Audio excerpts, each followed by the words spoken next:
Hello everyone, welcome to our YouTube channel Shiksha Alliance. Today we are going to start our daily current affairs session in which we will cover important news from several newspaper, PIB and various government sources. So let's begin our session. Our first topic is Langland program. तो हम जानेंगे Langland program के बारे में। Langland program initiated in 1967 by mathematician Robert Langland and awarded the Abel Prize in 2018 is the world largest mathematics project। जो Langland programme है जिसको कि स्टार्ट किया गया था 1967 के समय पे मैथमेटिशियन रॉबर्ट लैंगलैंड के द्वारा, उसको दिया गया था एबल प्राइज 2018 का। ये वर्ल्ड का लार्जेस्ट मैथमेटिक्स प्रोजेक्ट है। लैंगलैंड प्रोग्राम के बारे में हम जान लें। Langland program is a comprehensive and influential research initiative in mathematics that aims to establish deep connection between two seemingly unrelated area of mathematics, number theory and harmonic analysis।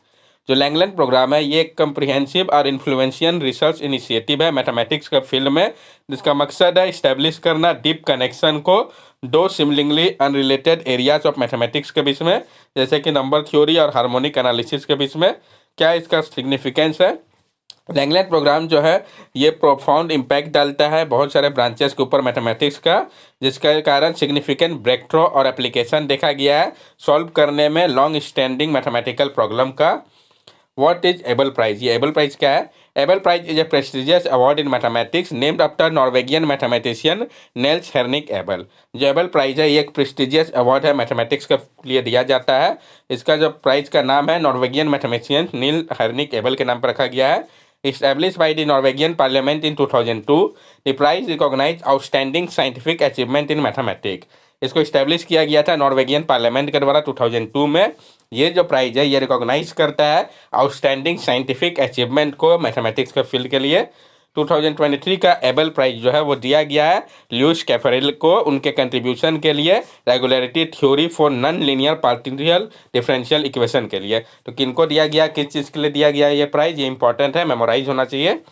Next topic है हमारा ई prime layer. तो जानेंगे हम ई prime layer के बारे में। A study led by international team, including researcher from Arizona State University, has unveiled a link between Earth's surface and its core, indicating that surface water has penetrated deep into the Earth, forming a distinct layer known as E prime layer। जो एक study किया गया international team के द्वारा, जिसमें कि researcher थे Arizona state university के, उन्होंने पाया है कि एक लिंक है अर्थ के सरफेस और उसके कोर के बीच में। ये दर्शाता है कि जो सरफेस वाटर है ये पेनिट्रेट किया है डीप अर्थ के अंदर भी, जिसके कारण एक डिस्टिंक्ट लेयर है जिसको कि हम ई प्राइम लेयर के नाम से जानते हैं। E prime layer, E prime layer is a distinct layer of the outermost part of Earth core formed by surface water penetrating deep into the planet over billions of years। This layer is characterized by a hydrogen-rich silicon-depleted composition influenced by chemical reaction with the core silicon at the core mantle boundary। जो ई prime layer है ये distinctive layer है outer most part में अर्थ के core का, जो कि बना हुआ है सरफेस वाटर के पेनिट्रेशन के कारण डीप जो हुआ था प्लेनेट के बिलियंस ऑफ ईयर के दौरान। ये जो लेयर है इसको कैरेक्टराइज किया गया है hydrogen rich silicon depleted composition के रूप में, जिसमें इन्फ्लुएंस है केमिकल रिएक्शन का, जिसमें कोर सिलिकॉन जो है वो कोर मेंटल बाउंड्री तक है। इसके पहले क्या माना जाता था? Previously it was believe date a minimal material exchange between core and mental. पहले ये माना जा रहा था कि कम से कम मटेरियल का एक्सचेंज है कोर और मेंटल के बीच में। न्यू फाइंडिंग क्या सजेस्ट करता है?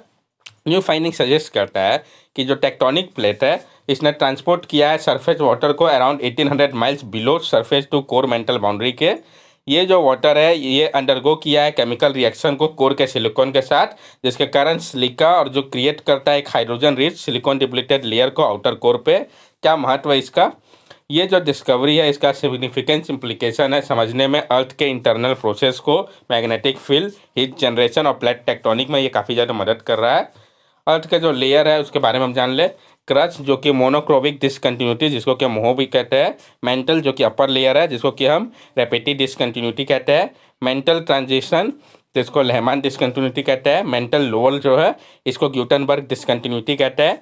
आउटर कोर जिसको लेहमान डिसकंटिन्यूटी कहते हैं ये कोर मेंटल बाउंड्री होता है, और इनर कोर ये बेलेंट डिसकंटिन्यूटी है जो कि इनर कोर का बाउंड्री होता है। नेक्स्ट टॉपिक है हमारा United Service Institution of India USI.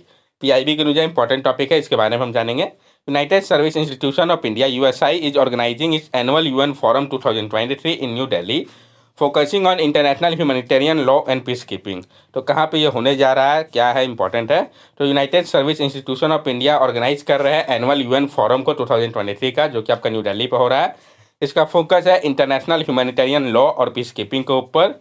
Collaboration करके international committee of Red Cross और centre for UN peace keeping operation के साथ ये जो फोरम है ये एड्रेस कर रहा है जो चैलेंजेस है applying international humanitarian law principal को लेके contemporary UN peace keeping mission के लिए। United Service Institution of India के बारे में भी हम जान ले। USI is the India oldest think tank established in 1870.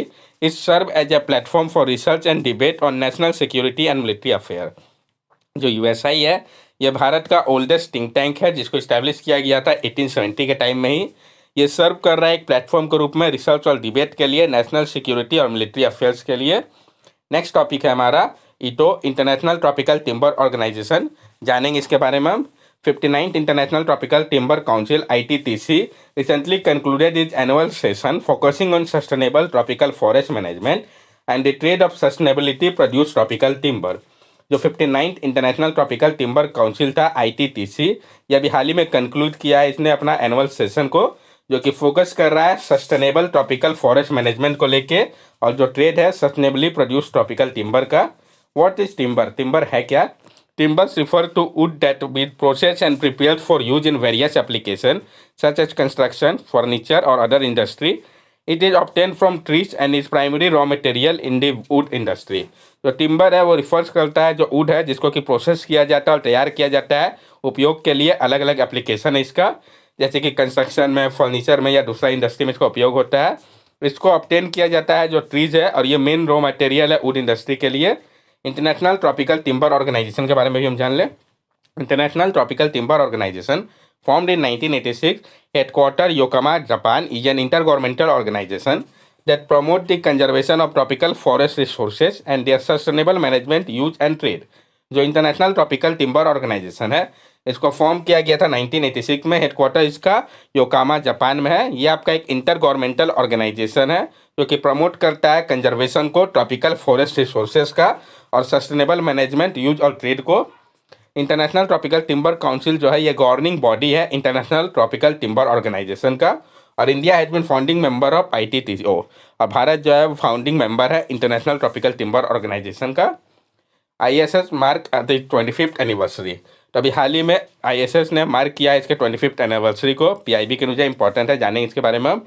ISS is a complex international scientific and engineering project, the largest human-made structure in space, serving as the laboratory for new technology and an observation platform for various results. जो ISS है ये आपका एक complex international scientific और engineering project है। ये largest human made structure है space का जो कि सर्व कर रहा है एक लेबोरेटरी के रूप में, न्यू टेक्नोलॉजी और ऑब्जर्वेशन प्लेटफॉर्म के रूप में अलग अलग रिसर्च के लिए। ISS इंटरनेशनल स्पेस स्टेशन के लिए। इसके ऑर्बिट की अगर हम बात करें तो ये ऑर्बिट करता है अर्थ को एवरेज एल्टीट्यूड में 400 किलोमीटर का और सर्कल करता है ग्लोब को हर एक 90 मिनट में। इसका स्पीड जो है वो 28,000 किलोमीटर पर आवर का है। कंस्ट्रक्शन और कंपोनेंट की अगर इसकी हम बात करें, ISS को कंस्ट्रक्ट किया गया था पीस बाय पीस के माध्यम से ऑर्बिट में।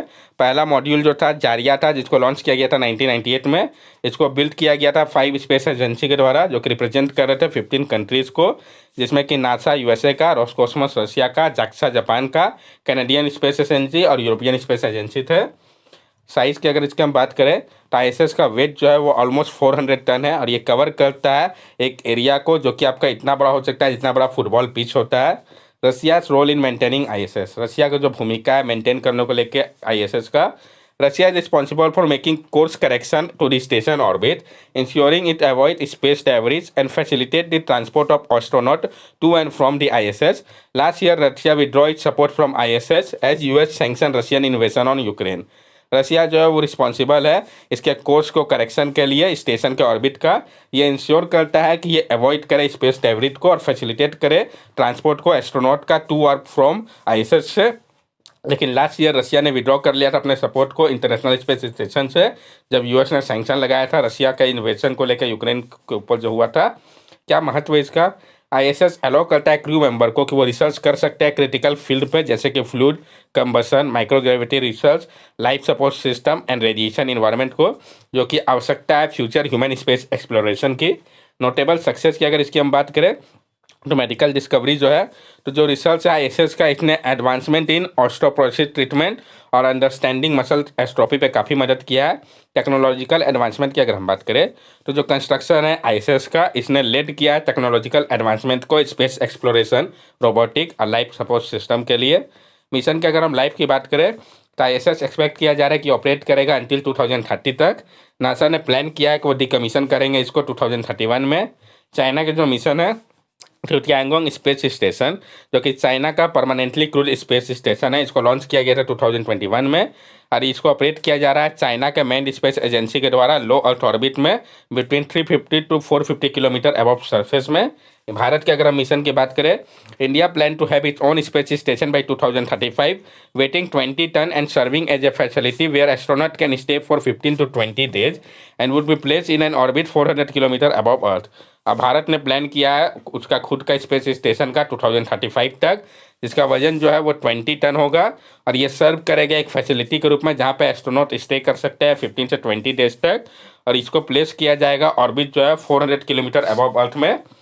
नेक्स्ट टॉपिक है हमारा घोल at the Gujarat state fish. तो जो घोल है वो गुजरात का स्टेट फिश है, जानेंगे इसके बारे में हम। Gujarat government recently declared the ghol as state fish, citing its economic value and uniqueness. Gujarat government ने अभी हाल ही में डिक्लेयर किया है घोल को उनके स्टेट फिश के रूप में, और साइट किया है इसके इकोनॉमिक वैल्यू और यूनिकनेस को। तो किस स्टेट ने डिक्लेयर किया है इसको स्टेट फिश के रूप में, ये इंपॉर्टेंट हो जाता है। घोल फिश के बारे में हम जान लें। Ghol fish is a rare and expensive marine sub species found in the Indo Pacific region from Persian Gulf to Pacific Ocean, primarily in the marine areas of Gujarat and Maharashtra in India. जो ghol fish है ये एक rare और expensive marine species है जो कि पाया जाता है इंडो पैसिफिक रीजन में, पर्शियन गल्फ से पैसिफिक ओशियन के पास, मेनली मैराइन एरियाज में गुजरात और महाराष्ट्र के भारत में। न्यूट्रिएंट की अगर हम बात करें, तो ये लोडेड है रिच न्यूट्रिएंट जैसे कि iodine, omega 3, DHA, EPA, iron, taurine, magnesium, फ्लोरिडीन और सेलेनियम से। इसके अगर हम लेंथ की बात करें, around 1.5 metre, price increase with length, reaches to up to ₹5 lakh per unit length. और इसका जो लेंथ है 1 से ½ मीटर का होता है, और प्राइस जो है वो इंक्रीज करता है लेंथ के अनुसार, जो है अप टू 5 लाख है पर यूनिट लेंथ के लिए। भारत में अगर हम बात करें, तो one of the largest fish found जो कि इंडिया में किया जाता है प्राइमरली मराइन एरियाज में गुजरात और महाराष्ट्र के। इसको रिफर किया जाता है सी गोल्ड के रूप में भी, या फिशरमैन लॉटरी के रूप में भी हम इसको मानते हैं। इसको रिकॉग्नाइज किया गया है जो पाउच होता है इसके स्टोमक में, जिसका पोटेंट मैकेनिकल प्रॉपर्टीज है। बेनिफिट क्या है, ये काफ़ी ज़्यादा महत्वपूर्ण है आई के हेल्थ के लिए। ये कंटेन करता है विटामिन और मिनरल को, प्रिवेंट करता है एजिंग और रिंकल्स को क्योंकि इसके अंदर कोलेजन कंटेंट होता है, इंप्रूव करता है इन्फेंट के आईक्यू को with omega 3 stimulating brain cell growth के माध्यम से। इकोनॉमिक वैल्यू की अगर हम बात करें, तो जो डिमांड है दोनों ही मीट और एयर ब्लेडर का, उपयोग इसका बीयर और वियर वाइन मेकिंग में होता है। एयर ब्लेडर का फार्मास्यूटिकल एप्लीकेशन है, हाई वैल्यूड है ओवरसीज मार्केट स्पेशली चाइना में इसका बहुत ज़्यादा डिमांड है। नेक्स्ट टॉपिक हमारा एटमॉस्फेरिक वेव एक्सपेरिमेंट। तो जानेंगे एटमॉस्फेरिक वेव एक्सपेरिमेंट के बारे में।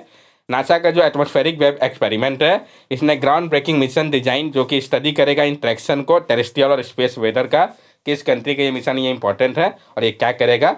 इसका मकसद है इन्वेस्टिगेट करना जो एक इंपॉर्टेंट की ड्राइवर है स्पेस वेदर का, अर्थ के वेदर के लिए। ये जो स्टडी है काफ़ी ज़्यादा महत्वपूर्ण है इंक्रीजिंग रिलायंस को लेकर सैटेलाइट बेस्ड सर्विस के ऊपर नेविगेशन और कम्युनिकेशन के लिए, जो कि फोरकास्ट और डाटा ऑन स्पेस वेदर वाइट को इंपॉर्टेंट बनाता है। Atmospheric wave experiment, atmospheric wave experiment mission focus करेगा, ये स्टडी करेगा एटमॉस्फेरिक ग्रेविटी वेव को, जो कि एक टाइप है वर्टिकल वेव का जो कि जनरेट होता है एक्सट्रीम वेदर इवेंट के कारण या सडन डिस्टर्बेंस के कारण, जो कि वर्टिकल डिस्प्लेसमेंट करता है स्टेबल एयर का। ये जो वेव है जिसमें कि AGW भी है, ये प्ले करता है एक रोल को स्पेस वेदर के लिए, अफेक्ट करते हैं ओवरऑल वेदर को, क्लाइमेट को और स्पेस के कंडीशन को। ये मेजर करता है एयर ग्लो को मीसोपाउस के लिए, जो कि 5 से 87 किलोमीटर अबव अर्थ होता है, और कैप्चर करता है फेंट एयर ग्लो को इंफ्रारेड बैंडविड्थ में। ये मिशन जो है इसका उपयोग किया जाएगा एडवांस मेसोफेरिक टेम्परेचर मैपर के रूप में, ताकि स्कैन किया जा सके मेसोपाउस को। ये मैप करेगा जो ब्राइटनेस है लाइट का स्पेसिफिक वेवलेंथ के लिए। स्पेस वेदर के बारे में भी हम जान लें, तो स्पेस वेदर रिफर करता है जो एनवायरमेंटल कंडीशन है अराउंड अर्थ और अदर प्लेनेट के, जिसमें प्रभाव पड़ता है सन के एक्टिविटी का, जैसे कि सोलर फ्लेयर हो गया, एमिशन हो गया, साथ साथ प्रिवेलिंग मैटर का जो कि स्पेस में अवेलेबल है।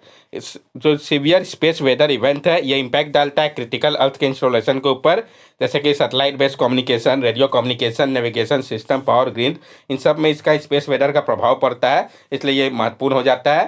That's all for daily current affair session. अगर आपको हमारी वीडियो अच्छी लगी हो तो हमारे चैनल सब्सक्राइब करें, हमारे वीडियो को लाइक करें और ज़्यादा से ज़्यादा शेयर करें। These are our social media link. From here also you can stay connected with us and give us your valuable feedback. Thank you and have a nice day.